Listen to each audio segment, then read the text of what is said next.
Hello everybody and welcome back to some more Pokemon Crystal No Healing in Battle Nuzlocke Challenge.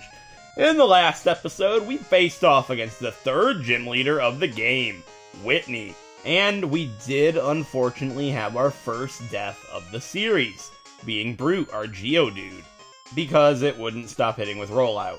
If it uses Rollout turn 1 with Miltank coming out and never misses, you're guaranteed to lose at least one Pokemon on your team. Unless you have something with Protect somehow, which would be the only Pokemon at this point would be a Pineco, and it's weak to Rock anyways, so you would be in pretty big trouble. Anyways, with that being said, I hope you guys enjoy this episode, and it's time to head north to the National Park and to Sudowoodo. So, I'm gonna go ahead and grab the Squirtbottle, and we're gonna head up north. And you get it in here. Or, on second thought, you have to go talk to the girl by Sudowoodo first for that to happen. So I'll head there. Or, on third thought, there's one thing to point out. If you talk to this guy, you can get a gift Pokemon. You can actually get Spearow, named Kenya. However, I'm not allowing Kenya because he wants it back, even though I am going to allow Shucky, just because it's fun. But I'm going to pick it up because I do want to go deliver it to the guy by Bugcatcher Wade. I'm just going to carry it around until I get there, because that guy gives you the TM for rest.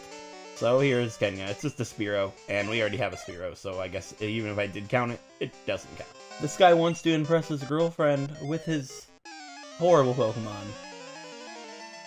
You shouldn't want or need to impress your girlfriend, because if she loved you, she would care no matter how bad you suck. Elliot. And don't worry, because she sucks just equally as bad. Even with 2 Growl, it couldn't take a Bone Club from my amazing Akari. That's how bad your girlfriend is, Elliot, so you two were clearly meant to be. Spinner Alley, the home of the place that terrifies speedrunners. Voltorb guy, Magmar guy. Let's fight them both. Starting with this guy, because he's kind of harder, I guess. Maybe. Don't even need to use water-type attacks. Maribou coming in with that Vice Grip. Breaking necks and beating Magmar. Well, you know, everything. Oh, he has 2 Magmar. I thought he had 3. I feel gypped. Level 13. Can you one-shot that? Not quite. Smog is the reason that you buy antidotes, kids. Don't forget them. And they may be electric types, but Maribou can still kill some Voltorb. This is one of those situations where I'm not afraid, because I don't think they have any electric type attacks at this point. Especially not the level 2 ones. They go up to 2, 4, 6, and 8. So, they're pretty easy. Real talk, though. Like, Voltorb's a Pokemon I would really like to use in this playthrough. I'm definitely going to go ahead and catch me an Electrode at the, Team Rocket HQ. Oh, I attack this one. It's level 14. Okay, it's a Season Tackle, fine. This one might have Spark, so I hope it didn't. And everything's fine now. But yeah, definitely looked into me getting an Electrode. It's going to happen, trust me. And there's level 22 for Maribou. That's pretty cool. And because it's never nighttime when I play, I can't fight the police officers. But anyways, there is an encounter that we can get here. I would love a 1% Yanma. Unlikely, but we'll see what we get. My encounter for whatever route this happens to be is a Growlithe again. So, yeah, I did fail my first Growlithe. I'll probably fail this one as well, but I'll hope for the best. I don't know how fastballs are programmed, but I think it's for Pokemon that have a chance of fleeing. So I guess I'll just use a fastball and hope for the best. I'll show the whole encounter because it could, you know, run away or use a Roar like the last time, so... yeah, that's not gonna happen, is it? No, you Spike. Okay. Potentially, we get it. Let's try a Great Ball this time. I don't want to waste my fastballs. They're cool, and I like to save them when I weaken a Pokemon. Okay, please, let me get this thing. Oh, it's not meant to be. I'm never gonna get a Growlithe. Whatever. So, if I really wanted a Yanma, this is the guy that I would have fought first and then came back later, because I believe Arnie is the guy that calls for Yanma Swarms. But I was too lazy, so I just hoped for the best, and we got a Growlithe that we lost. Now that would have been a cool encounter. You guys want to see something cool? We're going to strike down Birdkeeper Brian's bugs with electricity. You'd be like, how would you strike them down with electricity? You don't have an electric type. Eat Thunder Punch, Pidgey. Shame that wasn't a thing for Faulkner, am I right? Or am I right? That was pretty cool. Thunder Punch on Grandpa was definitely a worthy investment, seeing as how water routes are approaching soon. Oh, this is an interesting pickup. Here's TM04. I don't know what that is in this game. I think there's an item here. No, there's not. What's TM4? Let's check it out. TM4 is Rollout. That's fitting, seeing as how that's what killed my first death, but yeah. Also, something to point out, this is the route that I found my shiny Psyduck on in Heart Gold.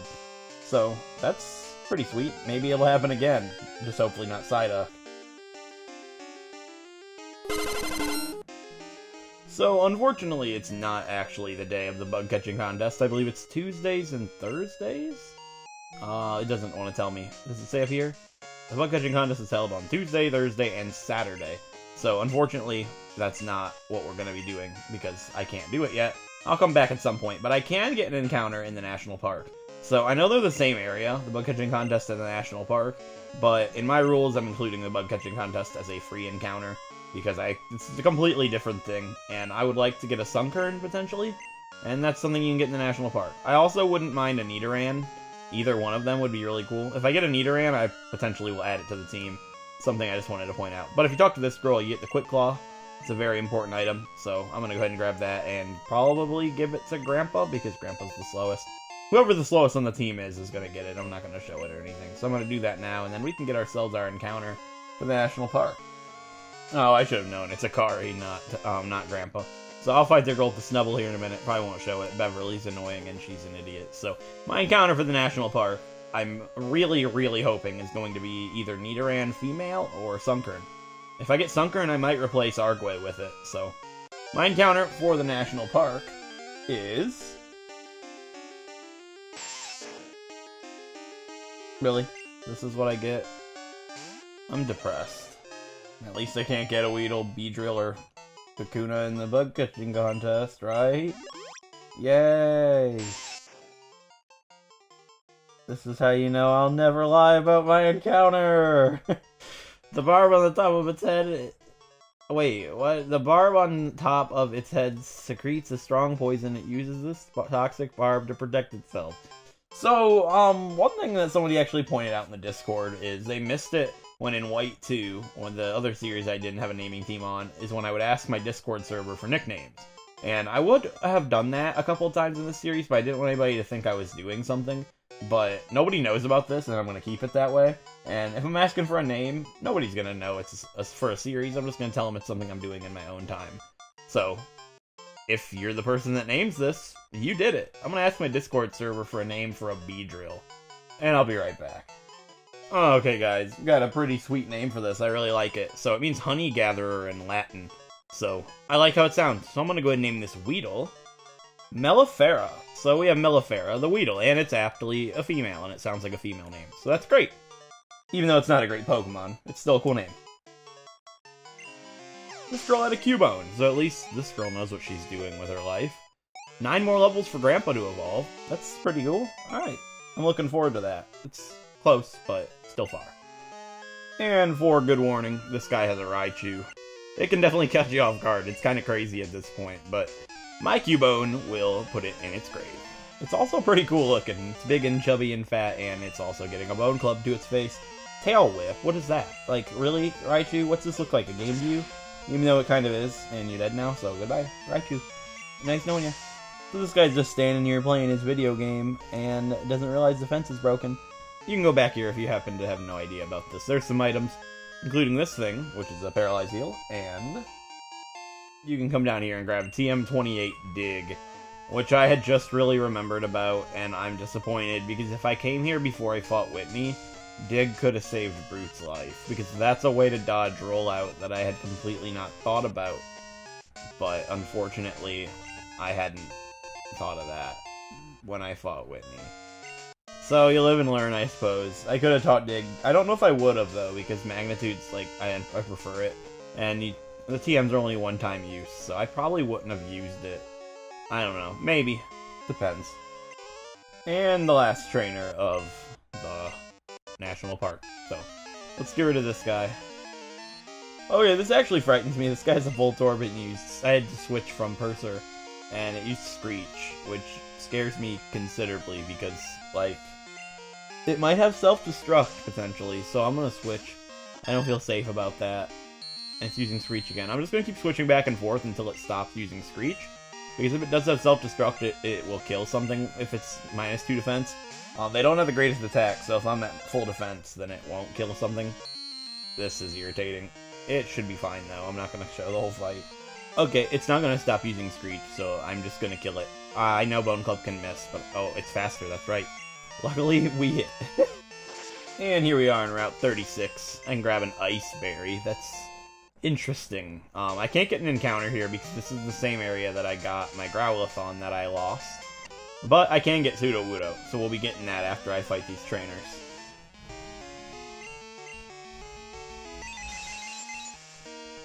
Oh dang, this Kadabra has Confusion. I wasn't expecting that at all. I don't know why I wasn't expecting that. I just figured I'd one-shot it with a physical attack. Kadabra are really scary, so that definitely catches me off guard quite a bit. I suppose Purser, because I know Purser outspeed, so even if it does do a lot of damage to Purser, I'm fine. I guess, if that makes sense. I should be fine, right? Like, yeah, okay, that's what I thought. Scary because they're really strong Pokemon, but it didn't do that much. See you later, Kadabra.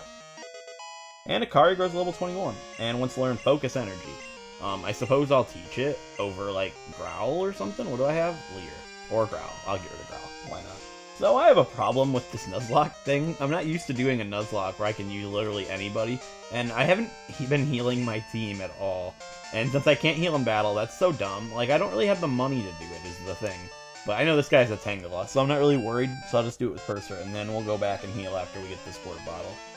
Tangela would also be an insanely cool Pokemon to end up getting in this playthrough, because it can't evolve in a Tangrowth, but it's actually super usable. So I'd love to get Tangela, which you can after Mahogany Town. So maybe I will end up getting one. That'd be pretty awesome. Also, antidotes. Don't forget them, guys. So by talking to this girl, it will activate the event where I can go get the Squirtbottle from Goldenrod. So I'm gonna go back there, get that, and then we're gonna come back to the Sudowoodo, and we're gonna try to catch it. Obviously, it's like a little mini boss type thing, so it's possible that we would fail. Hopefully, we won't. Also, one thing real quick I wanted to point out is that in the last episode I said I put my Hoppip and my Hoothoot in the daycare. Putting Hoppip in the daycare was a really stupid idea. I didn't realize this. It actually deleted Synthesis. I checked. Like, I saved, checked, and then shut it off so I didn't have to pay the money. Because I just wanted to see what it did with the moves. And it got rid of Synthesis. And there is no move relearner in this game, so I'm never going to have Synthesis, which would be like the main reason of using Hoppip in a no healing challenge, because it can heal itself. So I kind of messed that up. I'm probably not going to use the daycare anymore. I thought I did it the right way, but unfortunately I didn't. And let's use this Squirtbottle. So, funny story about this Sudowoodo. It's one of my favorite Pokemon of all time. In my Gold Crystal Virtual Console, I did over 10,000 soft resets for this Sudowoodo, and I never got my shiny Sudowoodo. I've seen this same cutscene so many hours that it makes me sick. And I'm sure this would also be one of those times where I would reset. But I'm finally going to get to catch the Sudowoodo, even though it's not going to be shiny. So, my first interactable Pokemon. In my rules, any interactable Pokemon that you can talk to like this is a free attempt at an encounter. I can catch it if I would like. And I do want to catch it. So we got a female Sudowoodo. Unfortunately, it's not green, and I did over 10,000 soft resets for a shiny Sudowoodo, and I never got it. Oh, I didn't restock on balls. Oh, what's wrong with me? I might not end up getting it. Good thing it's not shiny. So I'm gonna Reflect, because I don't know exactly what it's gonna do, but it'll make it so it's harder for it to deal damage to me. Yeah, Rock Throw shouldn't do too much now. Alright, cool. And I'm gonna use Razor Leaf. If it kills it from some sort of a crit, I'm gonna be disappointed, but I gotta weaken it, so let's just try for the best then. Razor Leaf hit, please. Thank you. Will it kill it? Because if not, I'm just gonna cut ahead to whenever I catch it or end up running away. Alright, cool. I don't like that. I'm gonna Headbutt. I shouldn't kill it. It resists it. Yeah, we're good. Okay, I'm gonna keep Headbutting it until it gets into red. Okay, I'm gonna go ahead and try and catch it now. Let's hope for the best. My Reflect faded, so I don't like that. I am gonna switch to somebody who can take some more hits. Let's go into Akari. Yeah. Was I outspeeding it? I don't think I was. Yeah, I was, because I used Reflect turn 1. Okay, let's Reflect again. And now let's try to catch it. Oh my god. Oh! Oh my god, Arguay almost died from a crit. Well, okay, because that was Rock Throw, it would have killed him. Oh my god. Okay, come on back, Arguay. I want Akari to take the lead. Okay, we got it with that Pokeball. So, 2 Great Balls and a Pokeball. That's not so bad. Alright, I love Sudowoodo. It's the imitation Pokemon. If a tree branch shakes when there's no wind, it's a Sudowoodo. Not a tree. It hides from the rain. So, yeah, I'm gonna go ahead and think of a name for the Sudowoodo. I love the Pokemon. It's in my top 10 list. It's my 5th favorite Pokemon of all time. I absolutely love the thing. So, I'm gonna think of a name for it, and I'll be back in a sec. Okay, guys, I tried to think of some sort of tree name for this thing, and I found a name that related to Olive Tree in a way. I just like the way it sounds. I think it's a cool sounding girl name. So I'm gonna name the Sudowoodo Zeta. So we have Zeta, the Sudowoodo, which is pretty sweet, and it's gonna go to the PC. I know the video is getting a bit longer than I liked, so I'm gonna finish this up real quick. Once you clear the tree, you can talk to this guy, and he'll give you a TM8, and that is Rock Smash. So it's not the greatest move in the world, but it's still decent. I might be able to teach it to somebody one day. Not right now, though, but maybe later. And I'm gonna go deliver Kenya to the guy. And we gave the mail to this guy, and he'll give me TM44, and that's gonna be Rest, I believe. Now, TM50, is that Rest in this game? I know it's Rest, I was almost certain. Nightmare. Oh, okay, that's the opposite of Rest. Okay, interesting that I thought that. Also, I deleted Wade's number, he's annoying. Alright, guys, so one thing I want to do before I end the episode is I did want to get this guy's number. I believe I recall somebody saying that he gives you a evolutionary stone sometimes. I actually have no idea if this is true, but I think he might give you a Firestone. Maybe. So it'll be pretty good if we get anything that can evolve with that. So I'll just register him just in case, and I'll see if he gives me anything. So with that being said, I hope you guys enjoyed this episode. I'm sorry it's a little longer than normal. And if you guys enjoyed it, like is appreciated, it helps out a great deal. And if you want to see more Pokemon Nuzlocks or Wedlocks like Pokemon Crystal, feel free to subscribe. And I'll catch you guys next time when we head to Ecruteak City. Until then, I'll see you guys then. Thanks for watching!